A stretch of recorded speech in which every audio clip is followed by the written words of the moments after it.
You are welcome to Grizzly Tales for Gruesome Kids, a series of cautionary tales for lovers of squeam. I call this tale Sweets. Spindleshanks, pop out here a moment. Now, if we paint your legs white and hide you right up there in the roof of my mouth, a new set of teeth. Perfect. Sweets are bad for your health in more ways than one.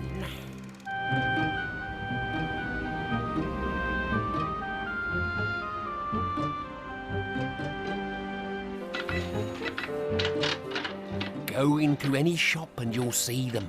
Foul little children tugging at their mothers' dresses, or blasting imaginary spacemen, or peeking out through racks of clothes where they've just had a spit in the pockets.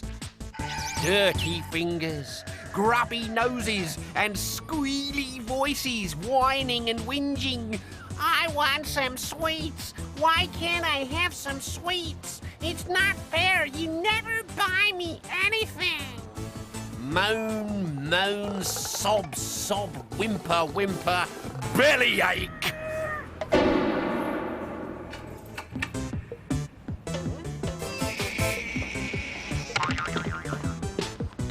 Thomas Ratchet was a foul little child.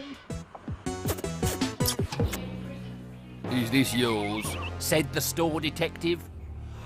"Oh, what has he done now?" sighed his mother. He was eating the bananas. I was bored. And I caught him using a trolley as a chariot. Can I have some sweets now? And he poured a pint of cream down the front of my trousers when I tried to stop him.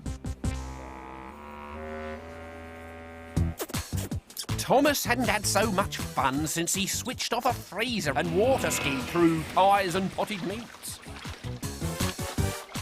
"I am so sorry," muttered an embarrassed Mrs. Ratchet. "He's not normally this naughty."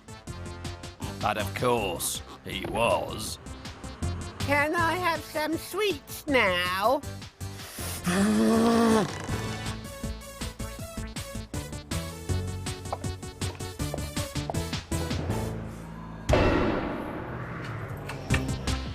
They went to the chemist to buy nappies for Emily.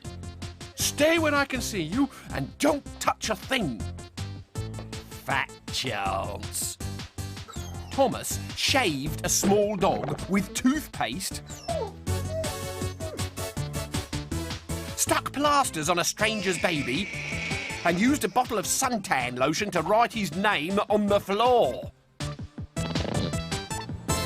"And don't come back!" shouted the manageress. Can I have some sweets now? No!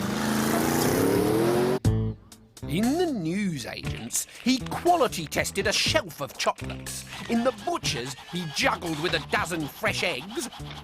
In the baker's, he glued up a charity box. And in the bank, he tripped up an old man by lassoing him with pens. "Walk properly," his mother sighed as they started for home. "And do try to keep up." "I can't. I need some sweets. You never buy me any sweets." "If you behave yourself, I might." "I want sweets. You're horrible. I never want to see you again." And with that, he took to his heels and ran off round the corner. "Thomas, come back here," she called after him, but Thomas did not come back. He kept on running until her voice had completely disappeared. He ran into a spooky alleyway and was just about to turn back when he heard a squeak above his head. "Ah! Not a vampire bat!" No. Sweets. Bang 3 times on door and wait. Thomas didn't need to be told twice.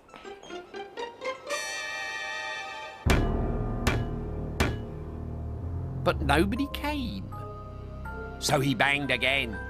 He was making enough noise to wake the dead when he heard footsteps on the other side of the door. A bunch of keys jangled, a bolt was pulled back, and the door edged open. The sign says bang 3 times. I want some sweets, and you were taking too long. You must be Thomas Ratchet. How did you know that? I've been expecting you for quite some time, said the old man as he slid the heavy bolt home. The shop smelt of cats. It was dark and damp and didn't look anything like a sweet shop. In the corner, Thomas thought he could see a large pile of bodies. But on second glance, it was only a pile of shop window dummies. I thought those were bodies, he laughed. Why would I keep bodies in a sweet shop? Now, what's your poison? Lemon sherbets, licorice twisters, and 6 pounds of gum boils.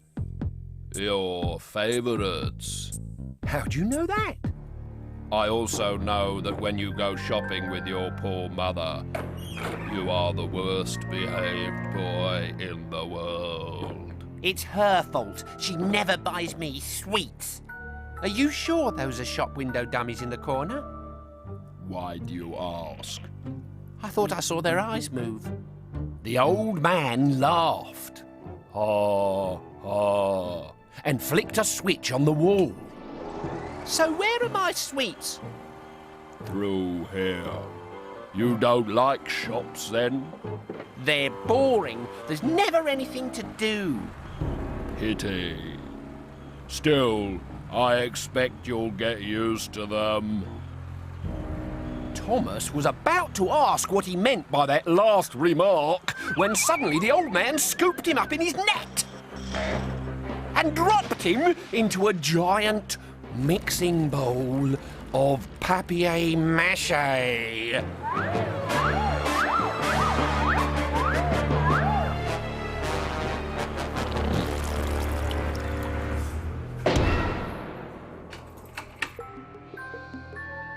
When Thomas woke up, he felt stiff. This old man's a fraud, He thought to himself. He hasn't got any sweets.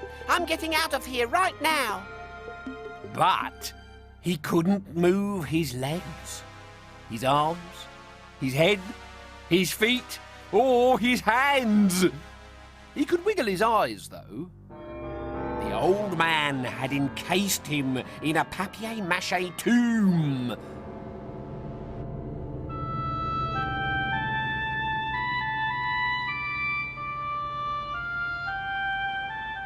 Thomas spends all his time in shops nowadays. He stands in the window waiting for his mother to find him. She stopped last week and looked straight into his eyes. She seemed to recognise him, but couldn't remember where from. When she does remember, I think she'll come and get him. Don't you?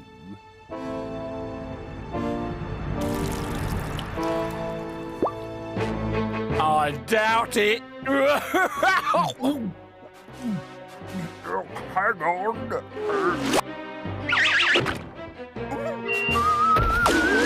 Whoops! Nearly swallowed my own teeth there.